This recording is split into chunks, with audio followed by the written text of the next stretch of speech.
Hello, কেমন আছেন সবাই? তো হচ্ছে যে আজকে কথা বলবো হুম, কি বলে? যে রিডিং নিয়ে আরকি রিডিং স্কোর নিয়ে। তো অনেকে বলছে আসলে তাদের বেশিরভাগই হচ্ছে এক্সপেকটেশন ৬ থেকে ৬.৫। হ্যাঁ, এটা একটা হচ্ছে স্ট্যান্ডার্ড স্কোর রিডিং আর্টস এর ক্ষেত্রে যে আপনি যদি ব্যাচেলরে আসতে চান তাহলে আপনার ৬ লাগবে। আপনি যদি মাস্টার্সে তাহলে 6.5 লাগবে। আর আমরা যদি হচ্ছে ব্যান্ডের হচ্ছে লিস্ট দেখি, তো আপনার হচ্ছে যদি আপনি ৬ পেতে চান আপনার 23 থেকে 26 এ কয়টা আনসার সঠিক হইতে হবে। আর 6.5 হচ্ছে 27 থেকে 29 এই কয়েকটা আনসার সঠিক হইতে হবে। হ্যাঁ? আর বেসিক জিনিস যেটা আমরা সবাই জানি যে আমাদের সময় থাকে ১ ঘন্টা, আমাদের প্রশ্ন থাকে হচ্ছে ৪০ টা, আমাদের প্যাসেজ থাকে ৩ টা। প্যাসেজ 1 হচ্ছে ইজি হয়, সেখানে আমাদের ১৩ টা প্রশ্ন থাকে। প্যাসেজ 2 হচ্ছে আরেকটু হার্ড, সেখানে ১৩ টা প্রশ্ন থাকে। প্যাসেজ 3 দ্যা হার্ডেস্ট ওয়ান, সেখানে আমাদের ১৪ টা প্রশ্ন থাকে। এখন কথা হচ্ছে যে এখন হচ্ছে IELTS এর ক্ষেত্রে আমার যেটা মনে হয় যে এখানে আসলে আপনার হচ্ছে এখানে হচ্ছে আপনার ইংরেজি কতটা পারেন সেটা যাচাই করা হয়। আপনাকে শেখানো হয় না ইংরেজি। হ্যাঁ, শুধু আপনাকে হয়তোবা আপনাকে ডিরেকশন দিতে পারে কিছু প্রশ্নের ধরন এরকম হতে পারে, আপনাকে আনসার এরকমভাবে করতে পারে, কিছু টিপস থাকতে পারে। টিপস থাকতে পারে আরকি এরকম কিছু। এখানে হচ্ছে যার ইংরেজির লেভেল যেরকম সেই অনুযায়ী হচ্ছে সে হচ্ছে না কি বলে ব্যান্ড স্কোর তার আসবে। ধরেন কেউ যদি আগে থেকে ভালো ইংরেজি পারে তার স্কোর ভালো আসবে। ধরেন এমন মানুষ ধরেন কেউ হচ্ছে ১ সপ্তাহ অথবা ২ সপ্তাহ প্র্যাকটিস করে পরীক্ষা দিছে সে তার ৭.৫ ৭ চলে আসছে। আবার এরকম অনেকে আছে সে হচ্ছে ২ মাস ৩ মাস পড়তেছে তার হচ্ছে পরীক্ষা দেওয়ার পর ৬ আসছে, ৬.৫ আসছে, কারো ৫.৫। এটা সম্পূর্ণ নির্ভর করে আপনি আগে ইংরেজি কতটা ভালোটা পারেন। আগে যদি আপনি ভালো ইংরেজি পারেন আপনার সময় লাগবে না। যে আপনি এমনিই পেরে যাবেন। আর যাদের হচ্ছে আগে ইংরেজি একটু কম পারেন তাকে হচ্ছে বেশি সময় দিতে হবে, বেশি এফোর্ট দিতে হবে। স্কোরও হচ্ছে ওরকমই আসবে। এখানে সবাই আলাদা। অন্য কারোরটা দেখার দরকার নাই। যে হ্যাঁ, আরেকজন এত পাচ্ছে আপনি পাচ্ছেন না কেন? আর এখানে এখানে আরেকটা জিনিস হচ্ছে পরীক্ষার ক্ষেত্রে আমাদের ভিন্নতার আরো হয় কেন? আমরা দেখা যায় স্বাভাবিকভাবে আমরা স্কুল কলেজে হচ্ছে পরীক্ষা দেই। আমাদের একটা সাবজেক্ট থাকে শুধু। এখানে আপনার হচ্ছে ৩ টা সেকশনের পরীক্ষা আপনি একই দিনে দেন। আপনি যদি হচ্ছে এমনিতে পেপার বেস নেন আরকি। আর কম্পিউটার বেস নিলে ৪ টাই একই দিনে হয়ে যায়। যে speaking, listening, reading and writing. আর আপনি যদি পেপার বেস দেন তাহলে হচ্ছে দেখা যায় স্পিকিং আরেকদিন পরে। আর হচ্ছে ওই ৩ টা পরীক্ষা একই দিন হয়। ১ম এ আপনি লিসেনিং দিবেন, তারপর একটু বিরতি, তারপর রিডিং দিবেন, তারপর একটু বিরতি, তারপর রাইটিং দিবেন। আর পরীক্ষা জিনিসটা মানে হচ্ছে আপনি অনেক বেশি প্রেশার থাকবে। আ আর হচ্ছে আপনি অনেক চাপের মধ্যে থাকবেন। আর একসাথে ৩ টা পরীক্ষা দেয়া তো আরো বেশি প্রেশারের লিসেনিং দেওয়ার পর। তারপর আবার এই পরীক্ষা। আরেকটা হচ্ছে এই পরীক্ষা আপনি একবারই দিতে পারতেছেন।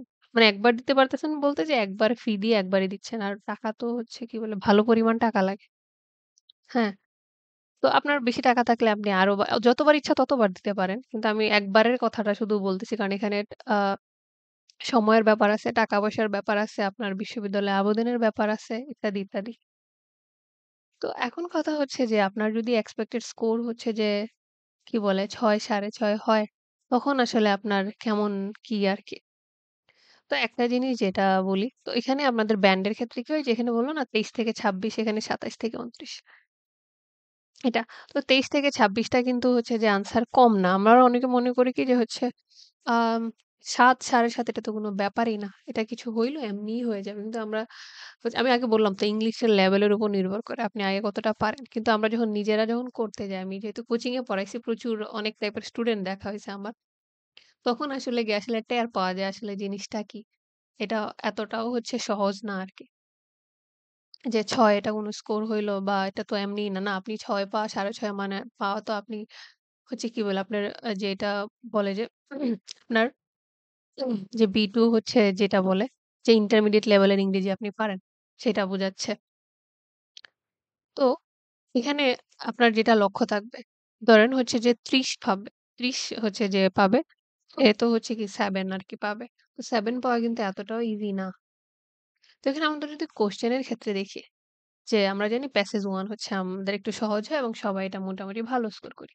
তো আপনার যেহেতু হচ্ছে যে ধরেন স্কোর এটুকের মধ্যে এটুক।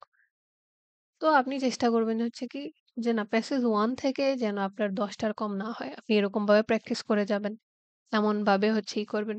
তারপর আসতেছে আমাদের প্যাসেজ 2 তারপর প্যাসেজ 3 তো জানি হচ্ছে যে আমরা কি প্যাসেজ 3 হচ্ছে সবচাইতে বেশি কঠিন হয়। এখন কথা হচ্ছে প্যাসেজ 3 কঠিন হওয়া মানে প্যাসেজ 3 থেকে আশা ছেড়ে দেয়া যাবে না, না। অনেকেই যেটা বলেন যে, "আমি তো প্যাসেজ 3 তে যেতেই পারি না। মানে প্যাসেজ 2 তেই হচ্ছে আমি আটকে যাই, সময় আমার শেষ হয়ে যায়।" না আমাদের একটা অভ্যাস হচ্ছে কি, আমরা মনে করি কি যদি আমরা হচ্ছে একটা প্যাসেজের সবগুলা আনসার খাতায় না লিখে আরেকটাতে চলে যাই, আমাদের পরীক্ষা ক্যানসেল করে দিবে অথবা আমাদেরকে জরিমানা করে দিবে।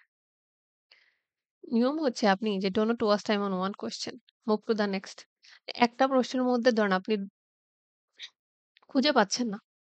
২ মিনিটের বেশি সময় দেওয়ার দরকার নেই। পাচ্ছেন না পরবর্তীতে প্রশ্নে চলে যান। ওইটা প্রশ্ন উত্তর দিয়ে রেখে চলে যান যে হ্যাঁ, অন্তত আপনি পরীক্ষা দেওয়ার আগে এটুকু তো শিখে গেছেন যে হ্যাঁ, এই প্যারাগ্রাফ থেকে এখানে আনসারটা আছে। হয়তোবা আমরা আনসারটা আইডেন্টিফাই করতে পারতেছি না যে এই শব্দটাই আনসার হবে কিনা অথবা এটা ট্রু হবে না ফলস হবে এরকম কিছু। এটা সবার ক্ষেত্রে হয়।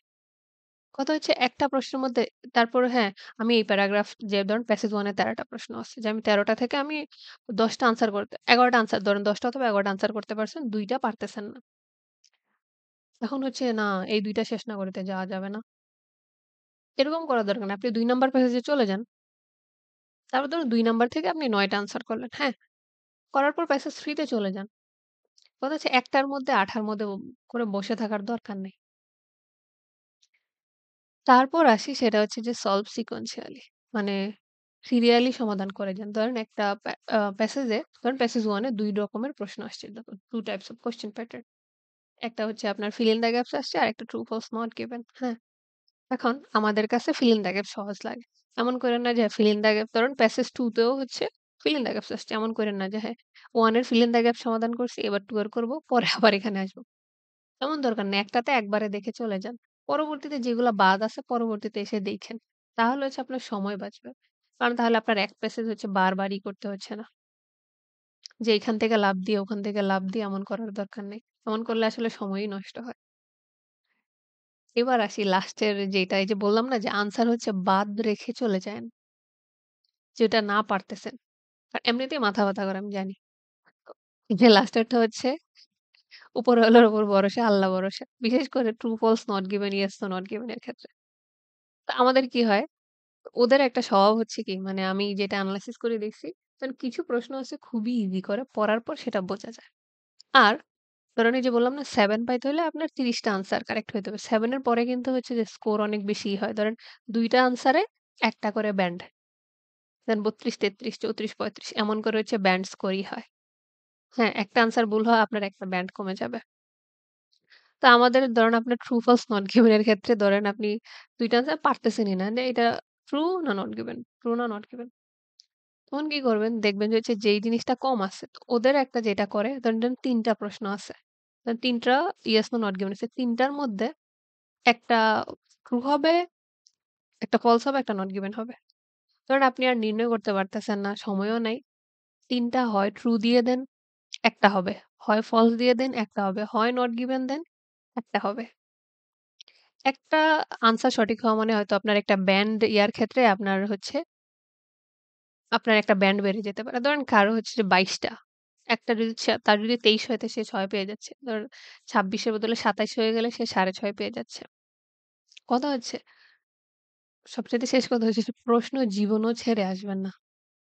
কারণ IELTS এর ক্ষেত্রে একটা সুবিধা যে এখানে হচ্ছে আপনার আ কি বলে নেগেটিভ মার্কিং নেই। যেটা আমাদের বিশ্ববিদ্যালয়ে ভর্তি পরীক্ষাতে আছে যে আপনার একটা উত্তর ভুল হওয়া মানে আপনার ০.২৫ নাম্বার আপনার কেটে নিবে। কিন্তু IELTS এর ক্ষেত্রে একটা জিনিস ভালো আপনার হচ্ছে নেগেটিভ মার্কিং না। আপনি যদি দেখেন আনসার পারতেছেন না, ছেড়ে দিয়ে আইছেন না, যেটা মনে হচ্ছে সেটাই দিয়ে আসেন। আর ট্রু ফলস এর ক্ষেত্রে ধরেন আপনার ৫ টা ট্রু ফলস নট গিভেন আছে। ৫ টার মধ্যে আপনি ৩ টা আনসার করতে পারছেন। ধরেন ৩ টার মধ্যে হচ্ছে আপনার ২ টা ট্রু ১ টা ফলস হইছে। বাকি ২ টার মধ্যে ২ টা নট গিভেন দিয়ে চলে আসেন। একটা না একটা হয়ে যাবে অথবা ফলস দিয়ে চলে আসেন। একটা না একটা হয়ে যাবে। দেখবেন যে যেই জিনিসটা কম আসে না ওইটা দিয়ে দেন। কারণ ওরা হচ্ছে প্রশ্নের মধ্যে ৩ টা অপশন রাখেই। যে ৩ টা ৩ টা হবেই হবে। এমন কখনো আজ অব্দি আমি সমাধান করার মধ্যে কখনো দেখি নাই যে হ্যাঁ, সবগুলার মধ্যে সব শুধু ট্রু আর ফলস আসছে নট গিভেন একটাও হয় নাই। এমন কখনোই হয় নাই। তারপর হচ্ছে যে আমরা জানি যে প্যাসেজ 3 কঠিন লাগে। এজন্য আমরা বলি না প্যাসেজ 3 তে যাবোই না। না এমন করার দরকার নাই। প্যাসেজ 3 কঠিন ঠিক আছে। কিন্তু প্যাসেজ 3 তেও আপনার কিন্তু ৩ টা ৪ টা প্রশ্ন রাখে। যেগুলো যদি আপনি একটু মনোযোগ দিয়ে দেখেন, সেগুলোর আনসার আপনি কারেক্ট করতে পারবেন। ৩ টা ৪ টা সঠিক হওয়া মানে তো আপনার একটা ব্যান্ডই চেঞ্জ হয়ে যাচ্ছে। ধরুন আপনার এখানে এমসিকিউ আসছে। এমসিকিউ দেখার পর, না এমসিকিউ অনেক কঠিন, এটা করা যাবে না। ধরুন এমসিকিউ ৫ টা আছে। ৫ টার মধ্যে আপনি যদি ৫ টা যদি চেষ্টা করেন, ৫ টার মধ্যে আপনার ২ টাও হবে। ২ টাও যদি হয় আপনার একটা ব্যান্ড চেঞ্জ হয়ে যাচ্ছে। আমার কথা হচ্ছে যে ধরেন যারা ধরেন ৭, ৭.৫ তাদের হচ্ছে প্র্যাকটিসের লেভেল এবং তাদের ইংলিশের লেভেল আলাদা।